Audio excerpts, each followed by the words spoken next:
welcome to the folks who couldn't make it in person, and also hi to the ones that could not.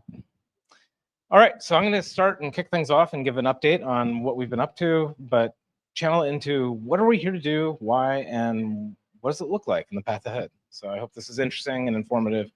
We'll dive in. So for context, I think that, and thank you for joining us. So context, I think many of you know roughly the problem, right? AI, GPUs, TPUs, NPUs, all the PUs, they're all amazing. We all know what they are theoretically capable of doing. But the reality is that fragmentation and the complexity of working with all this stuff is just a huge pain, right? And so the potential energy of the system and the reality of where we are is quite far separated. There's all of this hardware, and the AI systems we have are all amazingly awesome, and there's lots of people innovating and building into the space, but with it comes all these different systems. And so what we're seeing is some of the biggest organizations in the world with elite teams of hundreds of people. They can achieve amazing results. We can see research breakthroughs, we can see product innovation, but it shouldn't just be them. Like, it should be everybody. We want a lot more innovation. We want even more progress. We want things in small form factors as well as the big ones. And so this is what we're here to solve. So we've seen many approaches on this. We've seen lots of different systems across the years. I've worked on some of them also, and they didn't work out.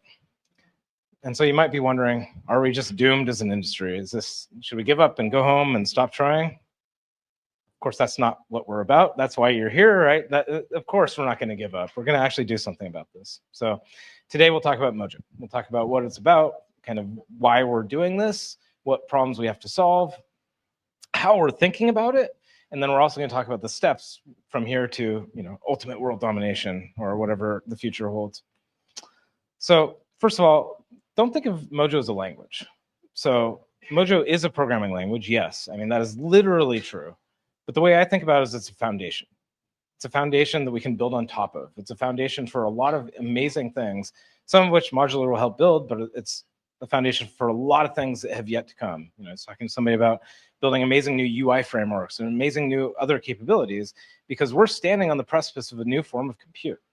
And when you have a new form of compute, it changes the dynamics, and many of the assumptions, many of the systems that were built, many of the existing software frameworks, while valuable and important, and we don't want all software to we don't want to rewrite all software for the sake of rewriting software, but it gives us an option, an opportunity to rethink the principles, the assumptions, and what we're here to do.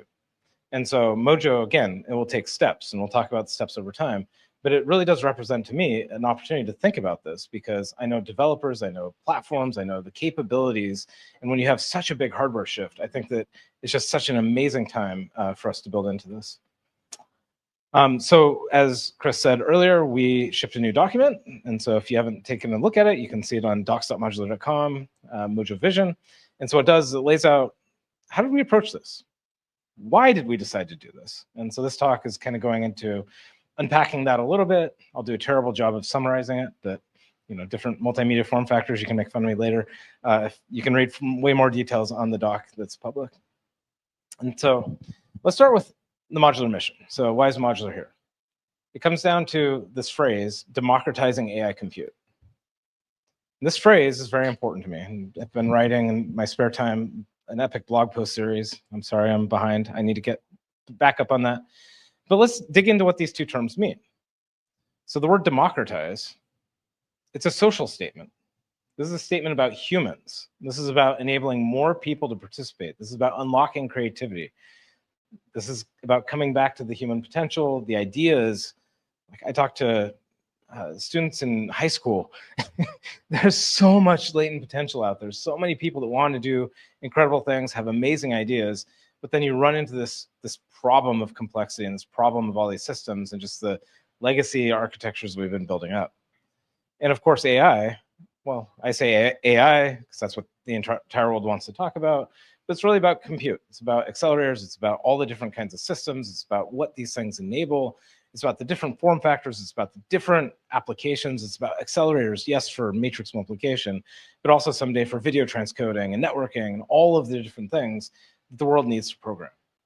And my bet, I think many of us have seen, is that it's not that compute's going to get homogeneous and unified and there's going to be one CPU that wins the world. We're at the end of Moore's law. Things have changed. Physics has shifted. Building chips is really important for the world, even on a geopolitical level. And so what I bet, and what I think we'll see is we'll see more compute. We'll see more silicon. We'll see more diversity. But we don't want to rewrite all of our software every time a new chip comes out. And so this is what Modular is about. So we built Mojo from scratch. It's a whole new programming language. It is separated out from the rest of the existing systems. And that's really crazy.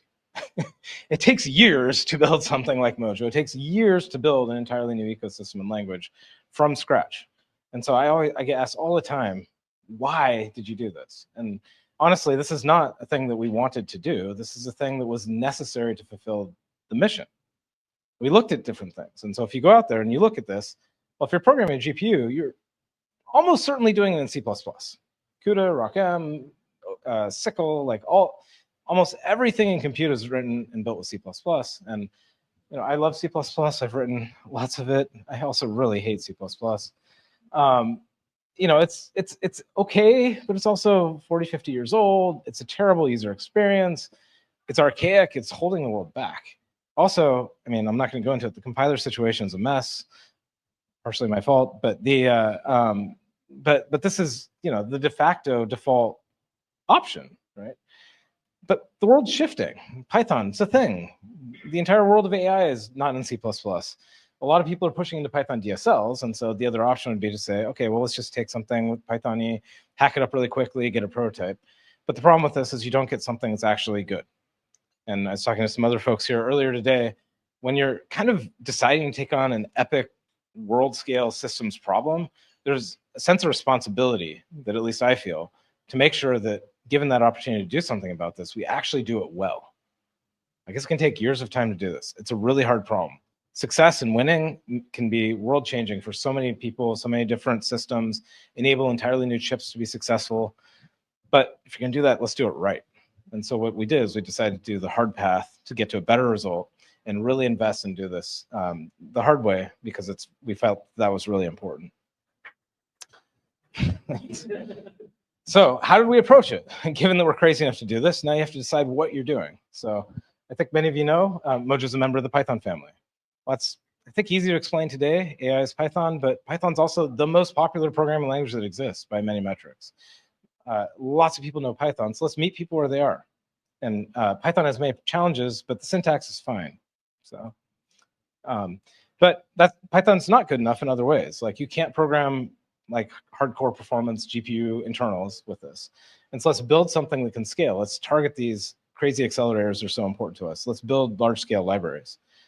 And finally, AI, yes, GPUs get all the credit, but CPUs are really important. Like systems programming, making stuff that's safe and secure and high performance.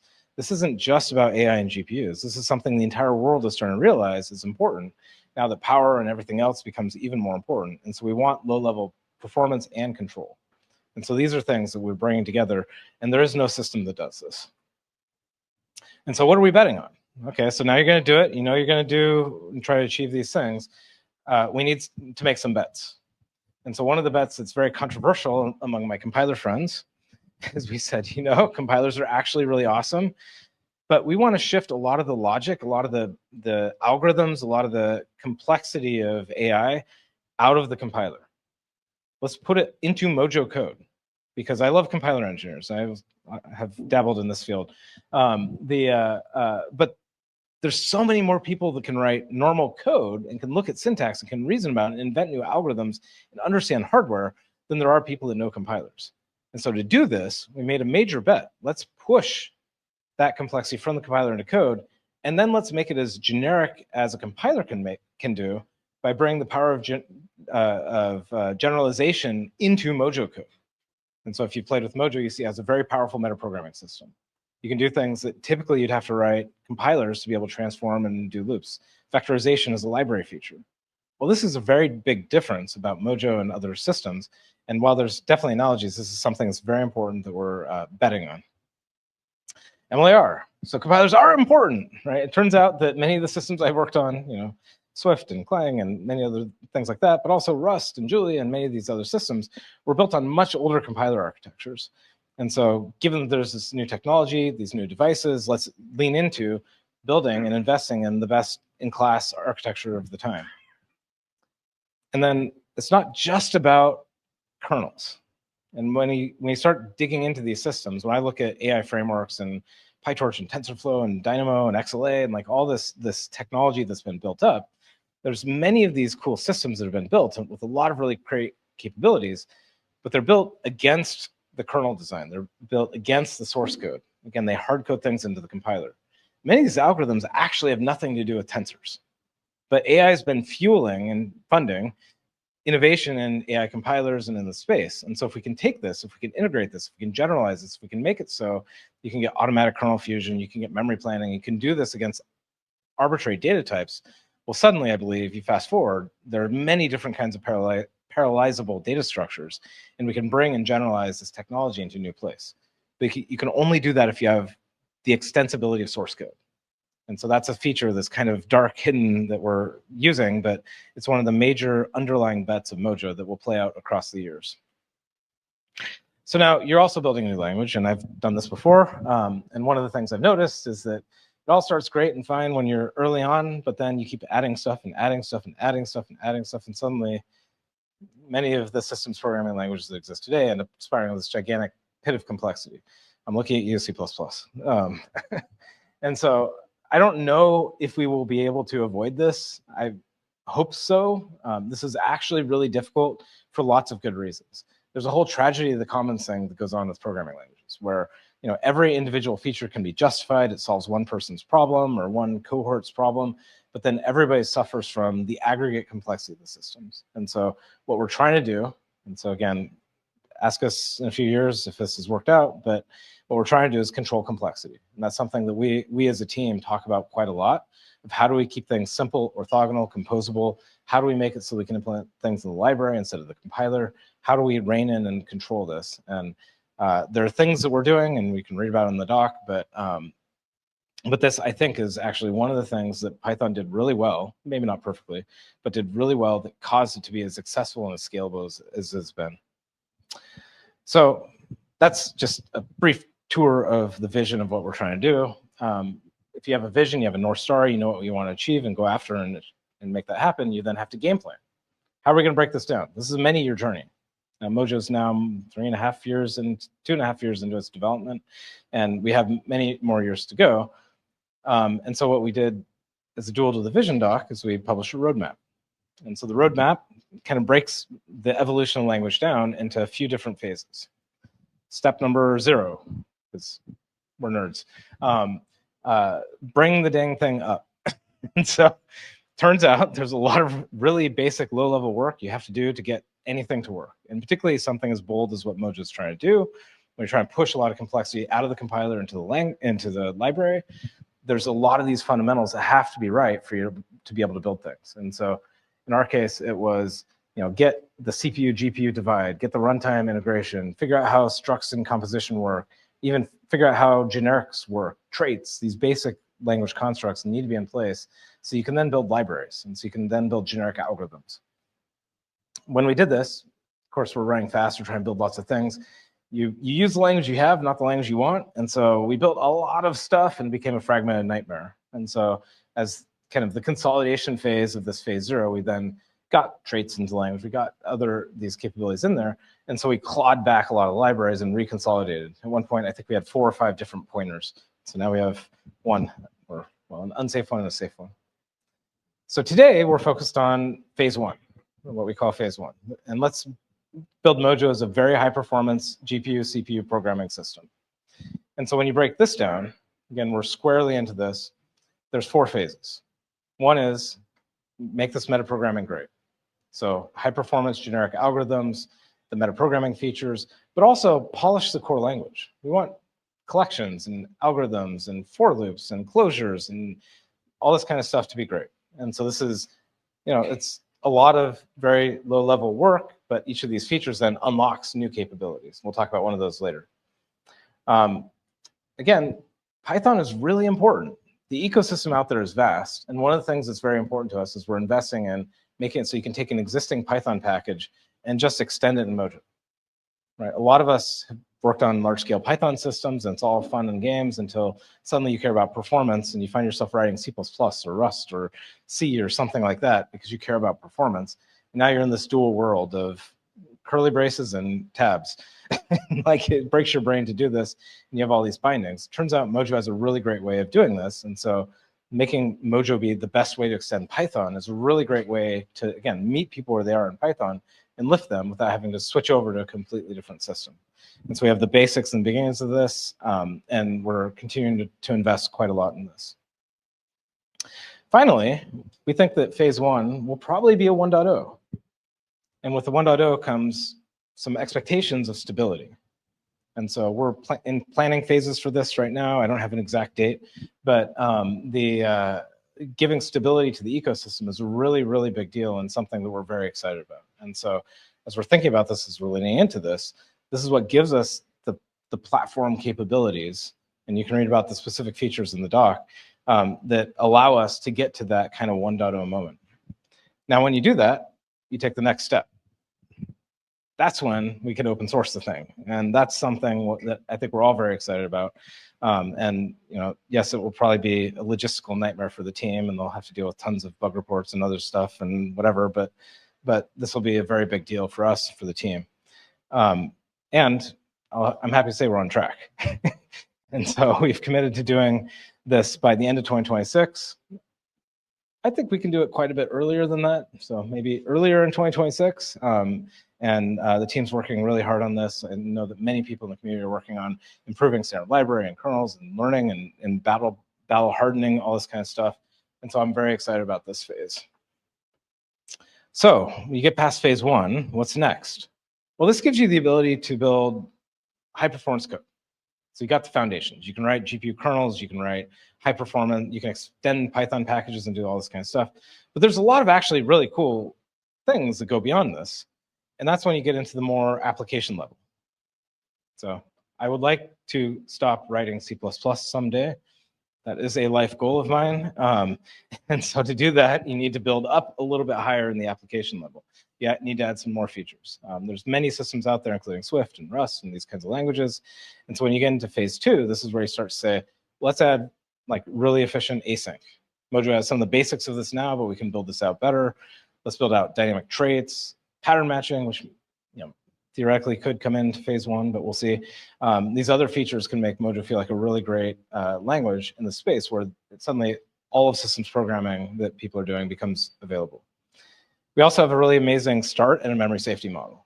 And so Mojo has a air quotes borrow checker. It's not a borrow checker, but it has a replacement for a garbage collector free, deterministic, and predictable memory management system that's also safe.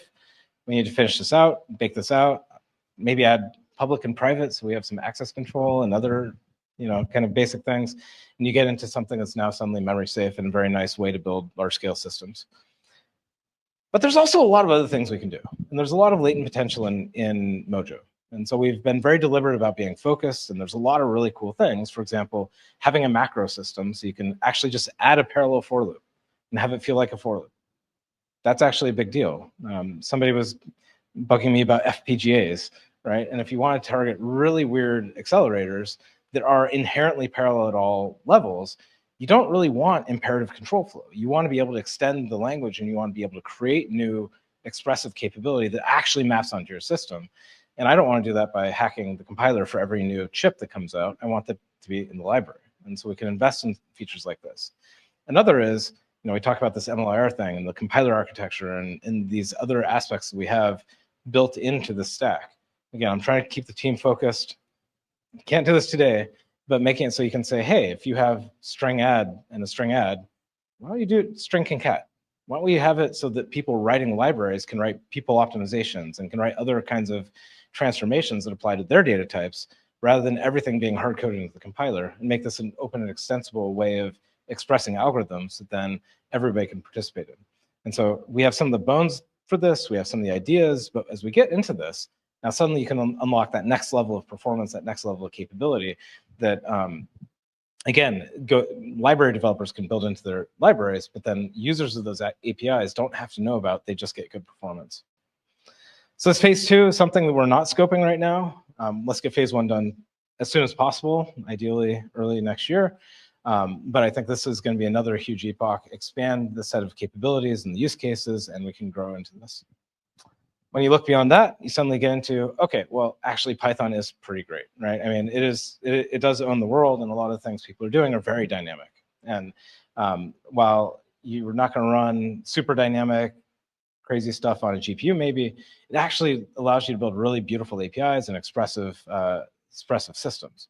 And so what we will do is we'll then layer on top of these other steps and say, okay, let's start building into this, the really amazing class features and other things that Python users expect. Let's get that fully dynamic object model in place that include all the things that you'd expect for this. And then let's add this code migration assistance. Now, I've been given grief about this, like it has to be exactly perfectly compatible with Python. Turns out C++ is a superset of C, and it's not perfectly compatible with C either. And so I don't know that we have to be perfectly compatible with Python, but we definitely want it to feel like Python. We want to make it feel like a good member of the Python family. As we invest into this, I think that this is going to be a very exciting time because we'll have a very dynamic, very expressive language where, yes, you can go all the way down to the metal, you can program GPUs, you don't have to switch systems. And to me, this is another big part of the unification. It takes time to build these systems, but when they're built the right way, they compose, and then you can solve for many different cohorts, enable many different applications and use cases, and then have it actually add up to the right thing. So to pull it all together, we're past this phase 0, we're charging ahead, we're well into the phase 1. New features are landing every day, it's very exciting. Phase 1, I'm very confident is 2026. I think maybe earlier in 2026. And then we start building into this, and we can build this in each step along the way. We can unlock new capability. And if you want to know what each language feature is and all that kind of stuff, you can check out the doc. So that's a high-level, super high-level view of the roadmap. But let me tell you about some of the cool stuff that's happening now. And so these include some very small things. So coming tomorrow, I think, like Mojo gets the ability to have default trait implementations. And so what this means is that you can write mixins. And so if you have, in this case, like an equatable trait, you can say, hey, for equatable, you can just implement EQ, and I can give you a not equal. And so all this does is it's a very simple feature. It means that you can write less code. And so this is what I mean by investing in getting the basics right, making it super simple. And yes, you can just write equals. And then now, not because Mojo knows anything about equality or not inequality, you just get not equals for free, right? Very simple stuff, very easy, and it just kind of builds into this and makes the language better. And deletes a lot of code. Also tomorrow, we're starting and embarking on a new engineering blog post series where we're saying, okay, well, there's these amazing accelerators like Blackwell. Blackwell is a really cool, very advanced device. It's not the kind of thing where you can just throw some for loops at it and have it go fast. Let's break this down. Let's crack this thing open. Let's actually teach people how to program these things. And a lot of the APIs and the higher level kernel programming things that Chris Hodge will be talking about later are making a lot of progress. And as that's happening, it's making it easier and easier to program these advanced accelerators. Another cool thing, if you use VS Code, you maybe have used the LSP extension. We've had 2 different LSPs, one for the nightly, one for the stable. It's been kind of complicated. Sometimes it crashes. And so we have a whole new LSP that's about to launch. It's really awesome. It's way faster. It has a lot of improvements in it. And I think this is going to be a big upgrade to the lived experience for Mojo programmers everywhere. Another thing, so we have Conda in the Mojo ecosystem. We're also bringing this all to pip.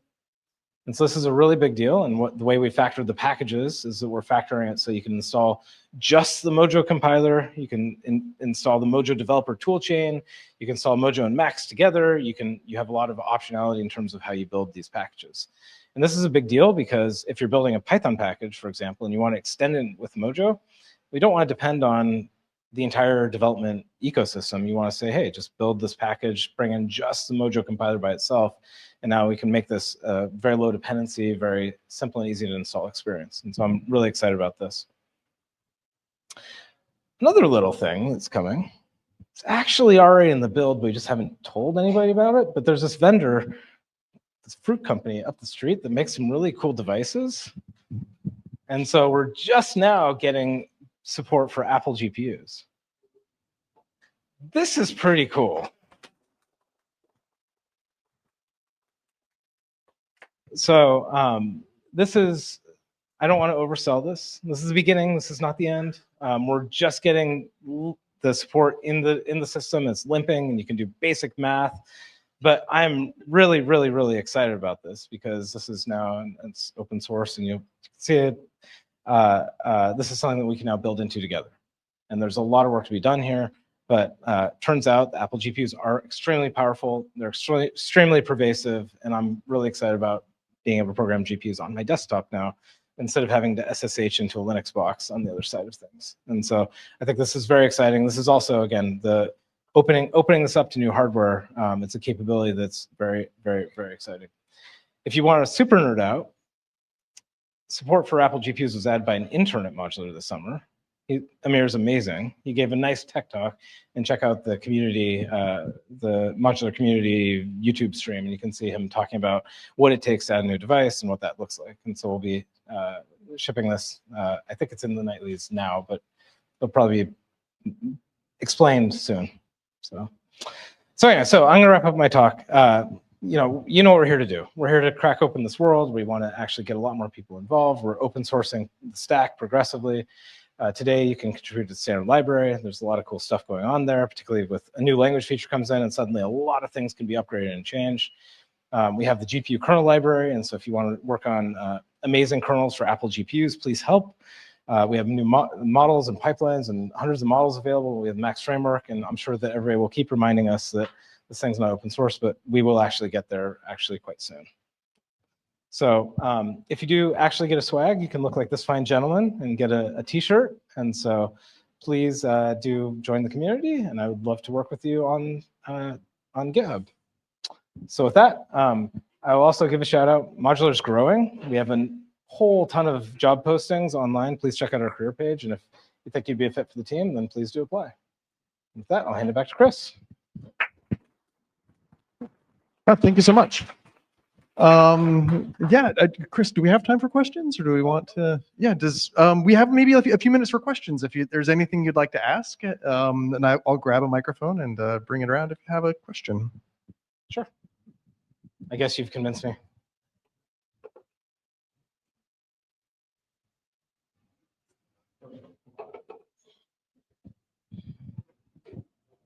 What, in the back, Chris? Yep.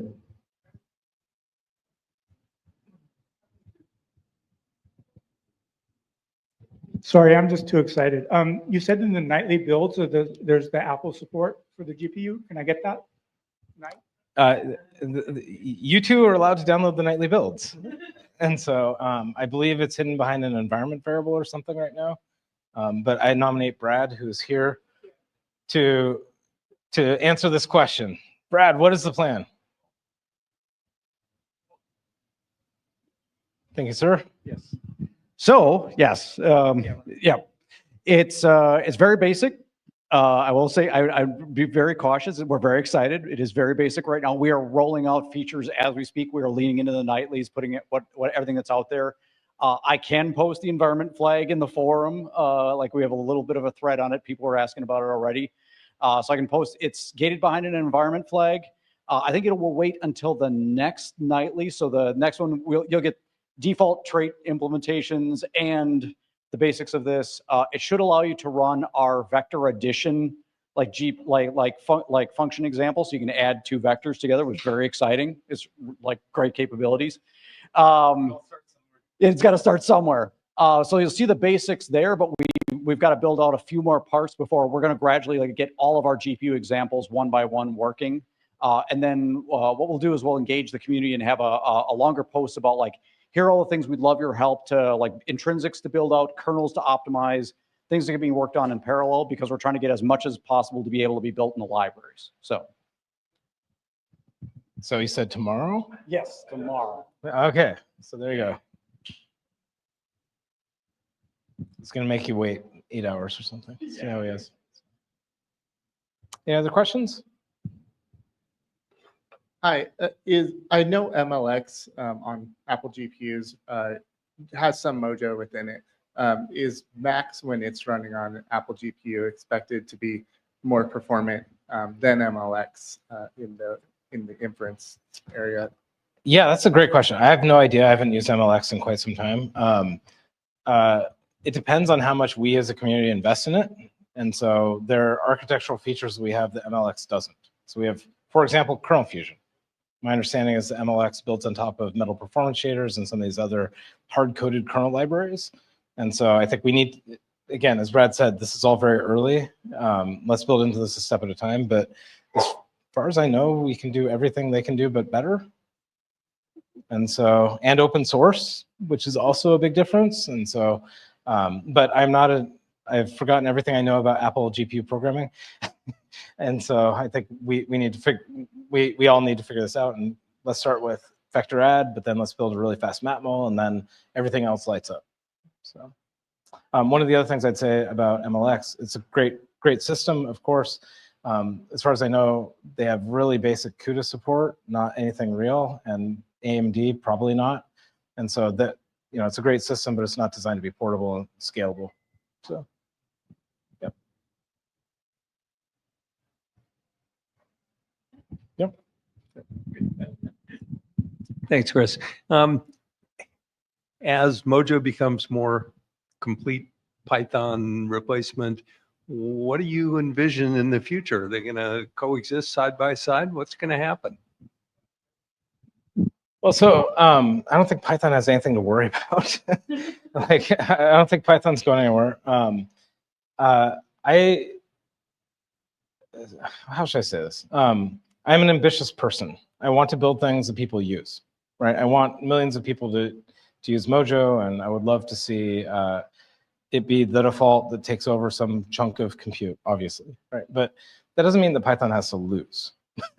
Right? And so this is where it's not a zero-sum game. I think that what I would love to see is more people get into new forms of compute. I'd love to see people use Mojo. I don't think Python has anything to worry about. And so, yeah, he's asking if we still use Python. So yes, we do use Python. The Max framework, the APIs for ML modeling are Python, for example, because Python has way better support for classes than Mojo does today.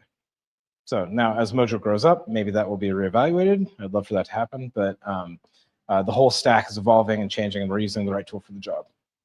So, yep. Yeah, back. Thank you for the talk. Yeah. Good question. Do you see any plans for support for adding running these quantized models similar to llama.cv via Mojo to run on CPU? So basically the GGUF or any other formats. You see that any plans to do that and would Yeah. be better? Yeah, actually, turns out CPUs are still a thing, and CPUs are actually quite fast and have a lot of really cool stuff. Max does support 4-bit quantized models on CPUs and has some of the basic features.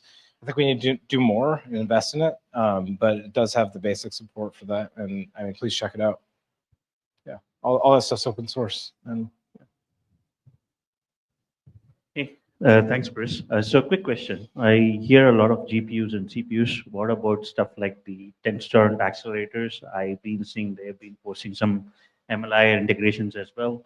So what about those? Is it a plan for 1.0? And how much of it is part of being more system-wide availability? The phase 2 stuff, how much of it will leak into phase 1 for these kind of things?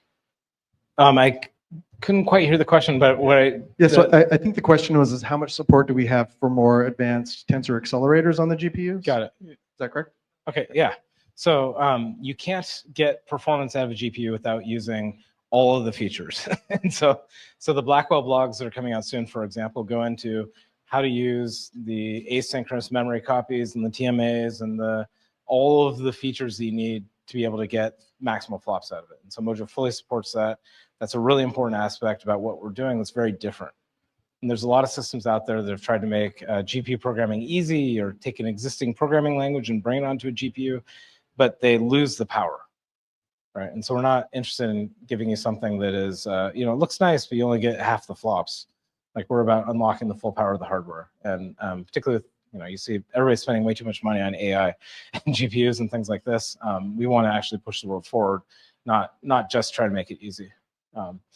We also have, the whole system was designed to go into even weirder accelerators over time. We've just prioritized, and we're trying to bring it to NVIDIA and AMD and Apple, and we're just prioritizing. One more question. Thanks. I know the focus now has been AI inference, but within the roadmap, where does training fall, or at least fine tuning of Yeah. existing models? Great question. So Modular is focusing its engineering time on inference, right? Just because our big problem is that there's a huge world out here, and focus is the only thing that keeps us, like, if we try to do everything all at once, we'll never succeed at anything, right? Good news, we're not the only ones doing cool stuff. Like, and so if you check out Nabla, for example, it's a great community project that's doing training with Max. And so you can do this today.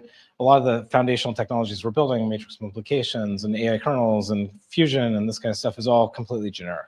And so there's people doing that. I've heard people talk about quantum stuff and Bayesian models and like all kinds of other applications that are outside of what Modular is focusing on. But the whole point is that we should not have to do everything to enable compute. We want to do this together with everybody. Yeah. Awesome. So thank you all. I hope this is a good roadmap.